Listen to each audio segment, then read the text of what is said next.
Welcome to Bear News. I'm Nathan Hawkins. And I'm Mia Webster. Today, we dive into stories from this past week and here around the world.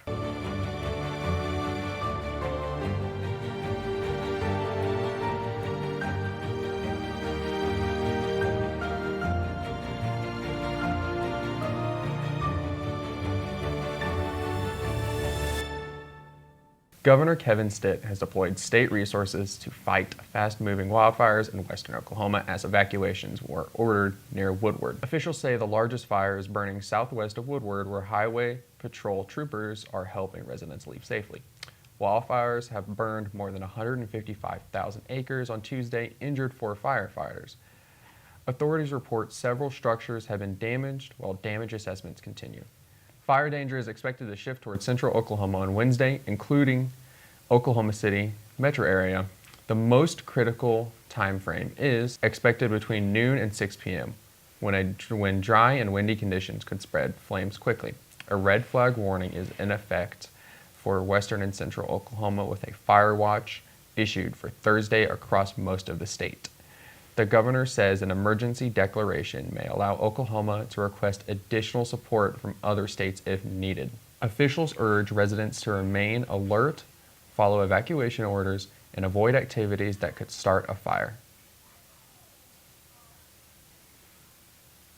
Oklahoma State Question 836 could change how voters cast their ballots in primary elections. The proposal would move Oklahoma to open primary system, allowing more people to participate regardless of party affiliation.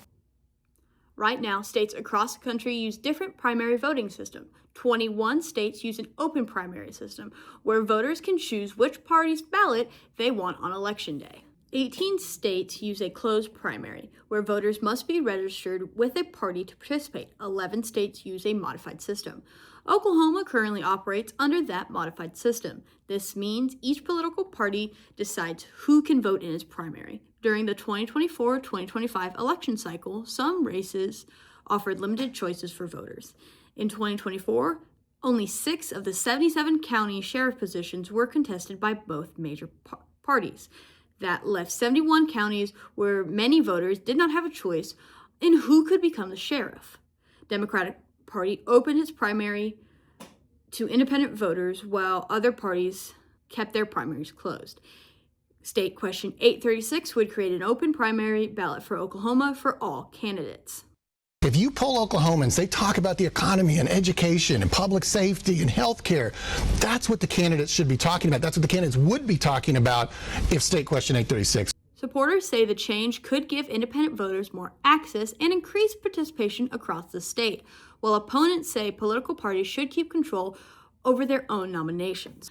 I'm Abigail Scrable, back to you in the studio. Voters would decide the future of State Question 836 on Election Day. Student walkouts have taken place across Oklahoma this month as high schoolers protest immigration and customs enforcement policies. More than 100 students at Mustang High School participated in a peaceful demonstration earlier this month. Mustang Public Schools responded by assigning in-school suspension for many of the students. District officials say consequences were for missing instructional time and not for expressing their views. Governor Kevin Stitt praised the Mustang superintendent on social media for supporting the decision to enforce school policies and encourage students to make their voices heard responsibly. Similar walkouts and demonstrations have continued at other Oklahoma schools as students voiced their concerns over immigration enforcement policies. New rules surrounding cell phones have been put in place at Noble High School. More on the story is Bear News' Owen Lehman. Recently here at Noble High School, students have been furious over a newly implemented policy. The policy states that when students use the restroom, they are required to leave their phone on the teacher's desk, regardless of if it was previously on their person or not. Noble Superintendent Frank Solomon recently sent out an email to all teachers and parents regarding the issue of the policy. Faculty are happy with this change, as it is and will continue to result in less issues. I like the new policy. I think it is structured to make the students more successful in class. And it gives us more safety parameters for letting the kids out of class, and so we know where they are and where they're supposed to be.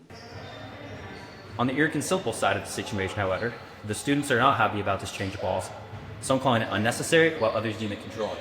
I personally think it's not good because what if there's stuff going on at home or with like family and someone's hurt? This policy hasn't been upheld for a long enough period of time to tell if it would be problematic or if it will solve the undergoing phone problem at NHS. The next few weeks at Noble High School will be interesting to observe. But until then, I'm Owen Lehman. Back to the studio. Thanks, Owen. Coming off on a strong senior night weekend, the Bears continue the season against the Carl Albert Titans. Bear News' Joe Scott has more on the game and the season. Tuesday night, the Bears fought hard against the Carl Albert Titans, ready to compete and finish the season strong. Both varsity teams moved the ball well with strong passes and consistent free throws throughout the night. The boys fought through a close matchup and finished with a score of 62-76. The girls continued to battle and closed their game at 16-57. Tough games like these help prepare the Bears for a final stretch of the season, as both teams keep building experience and teamwork. It was really fun. With only 2 games left, Noble is practicing hard and preparing for their next matchup against Lawton High School. I'm Joe Scott with Bear News. The long-awaited Super Bowl 60 came and went. If you happen to have missed the game, here's Summer Johnson with more. The most exciting game for football fans is this weekend. This NFL had their 60th Super Bowl with the Seattle Seahawks playing the New England Patriots. In Santa Clara, California, the Seahawks and the Patriots faced each other for the Super Bowl trophy. The Seahawks started off strong by earning the first points of the game, scored by the kicker, Jason Myers. Seattle's defense was on point and sacked the Patriots quarterback Drake May. At the end of the second quarter, the Seahawks had 9 points while Patriots had 0. The Super Bowl halftime show was performed by Bad Bunny. Bad Bunny performed many beloved songs while fans went wild in the stands. After the halftime show, both teams took the field for the last half of the game. The Patriots, having a score of 0 until the third quarter, gained 13 points, but that just wasn't enough for the Seahawks. I wouldn't have guessed that I would be the one winning MVP. So it's a surreal moment, and it doesn't happen without the guys in the locker room. Seahawk fans are excited to see that the Seahawks took the victory in the end. I'm Summer Johnson from Bear News. A famous rock formation along Italy's Adriatic coast collapsed on Valentine's Day after days of severe weather. The structure, known as the Lover's Arch, stood near the town of Melendogno in the southern region of Puglia. The natural arch had long been a popular spot for tourists, photos, and marriage proposals. Local officials say heavy rain, strong winds, and rough seas damaged the rock until it collapsed. Leaders warn that the other sections of the fragile coastline show cracks and could give way. Recent storms have caused damage across southern Italy, including coastal erosion, damaged ports, and a landslide in Sicily that forced more than 1,500 people to evacuate. Officials continue to monitor the area as cleanups and damage assessments move forward. Thank you for watching Bear News. I'm Mia Webster. And I'm Nathan Hawkins, signing off.